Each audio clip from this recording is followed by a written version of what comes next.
Thanks for clicking on the video. My name's Tom Alsop, and today we're going to talk about the perfect contact point for your forehand. Going to obviously talk about how to find it, but I'm also going to address many of the errors that players make that really prevent them from finding that perfect contact point. The first thing I'm looking to see is this kind of contact point where the elbow is in front of the shoulder. The hand is in front of the elbow.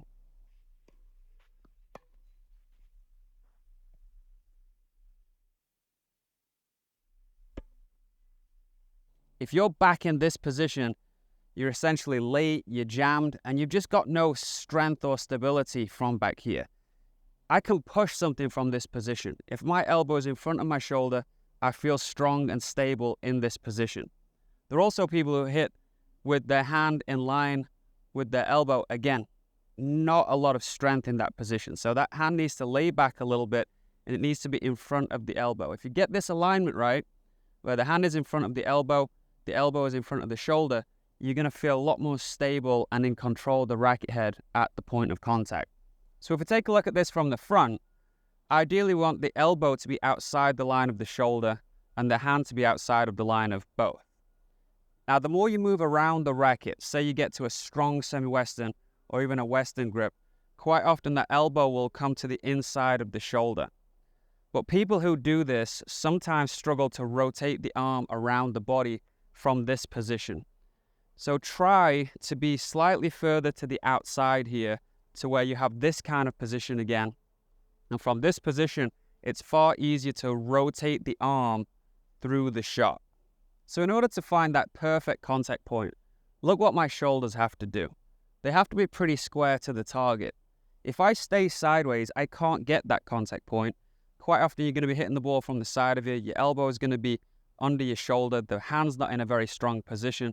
So you need to face your shoulders to the target to be able to get this strong and stable contact point where, again, you can rotate your arm through the shot.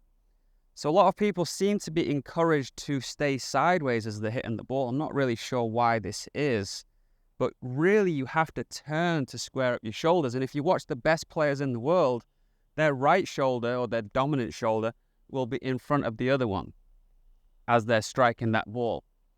Now, that might be a little bit too much. There's a chance you might open up. I've definitely seen people opening up too much. So control the amount of, shoulder turn. You may want your dominant shoulder slightly behind the other one, as you can see right here. But the shoulders are relatively square just so I can get into that position.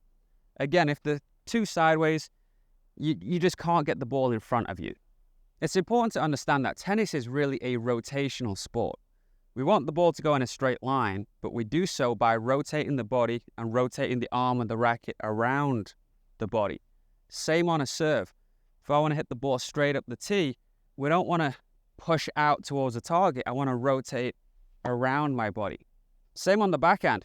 Two hands, you're rotating around your body. Even a one-handed backhand, you start with pronation and you supinate the arm. Everything is rotating around yourself.